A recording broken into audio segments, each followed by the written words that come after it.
Alors, un rétrofit qui permet de, du coup, rétrofiter les R5, les vieilles R5 et les 4L de l'époque en électrique. Eh ben, bon. Alors, qui fait ça déjà?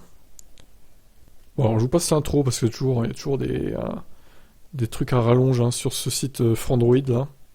Désormais, les collectionneurs peuvent faire appel à Airfit afin de transformer leur Renault 4, comme le détaille un communiqué de la société. Pour l'heure, seules certaines versions de la mythique citadine sont éligibles, telles que les GTL, Clan, Savane, de type R112-800 et R112-1600. Plus tard, d'autres variantes viendront étoffer cette liste. Le kit sera quant à lui commercialisé à partir du 1er février. Mais ce n'est pas tout, puisque la R5 sera également proposée avec cette solution. Dès la rentrée 2023, les propriétaires de la célèbre citadine pourront alors profiter de cette transformation. Oh, c'est dommage qu'il faille attendre autant, quoi. Septembre. Néanmoins, Airfit ne donne pas plus d'indications sur les versions qui seront compatibles. Plus tard, comme le souligne Automobile Europe, ce sera également autour de la Twingo de première génération. Alors la Twingo 1, il y en a déjà qui le font. Hein. Pour ceux qui ne connaissent pas le rétrofit, cette pratique consiste tout simplement à retirer la motorisation thermique d'une voiture pour la remplacer par un système électrique.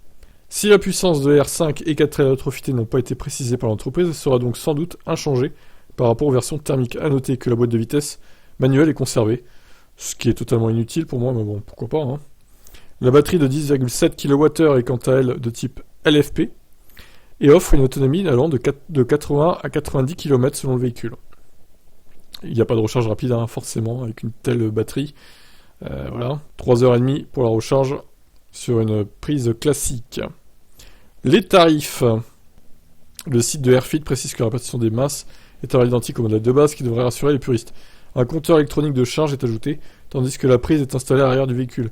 Si le prix de conversion n'a pas été annoncé, pour l'R5, il faut compter 11 900 € pour la 4L. Un tarif qui comprend tout le système électrique de la voiture, ainsi que la manœuvre et la garantie de 2 ans. Ah, garantie 2 ans, c'est tout.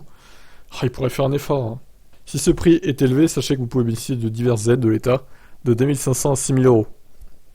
Une surprise de 1000 € est offerte aux automobilistes vivant dans une ZFE, tandis que les aides locales sont également proposées en fonction des régions. Si cette pratique semble maligne sur le papier, certains déplorent une utilité toute relative.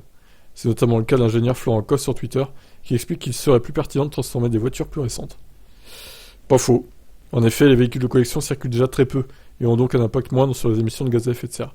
Il explique par exemple que Toyota devrait proposer cette solution sur sa Prius, afin de rendre 100% électrique et donc plus propre en circulation sa voiture. Alors voilà une idée qu'elle est bonne, mais ils le feront pas parce que c'est Toyota quoi. Oups, désolé. C'était plus fort que moi. Du coup voilà, donc ouais, 11 900 hors aide, bon alors si vous pouvez avoir des aides, effectivement ça baisse le prix, c'est pas mal, mais 11 900 pour 10 kWh de batterie, c'est quand même plus de 1000 € le kWh. Alors je sais qu'il y a la manœuvre et tout, mais bon quand même c'est cher quoi, désolé. Hein. Ça aurait été, alors peut-être qu'avec les aides du coup ça ramène le prix à 4 ou 5 000, plutôt 5 000 plutôt, voire 6, ce qui serait plus acceptable. Mais bon, c'est quand même pas donné, hein, pour des vieilles guimbardes pareillement, là. Moi, même en électrique, je me vois pas rouler là-dedans, en fait, désolé, hein. Désolé les puristes, mais moi, je suis pas du tout de cette génération-là, donc pour moi, ce serait inconcevable de rouler dans une 4L, même électrique, tous les jours, en fait. Pour moi, ces voitures-là sont des cercueils roulants, hein. Désolé de vous choquer, mais c'est la vérité pour moi. Hein. Donc voilà, je me vois pas rouler là-dedans. Après, l'initiative est bonne, mais bon, voilà. C'est pas ma génération, et voilà. Ça m'intéresse pas, quoi. Ah, je vous laisse commenter, à vous de me donner votre avis.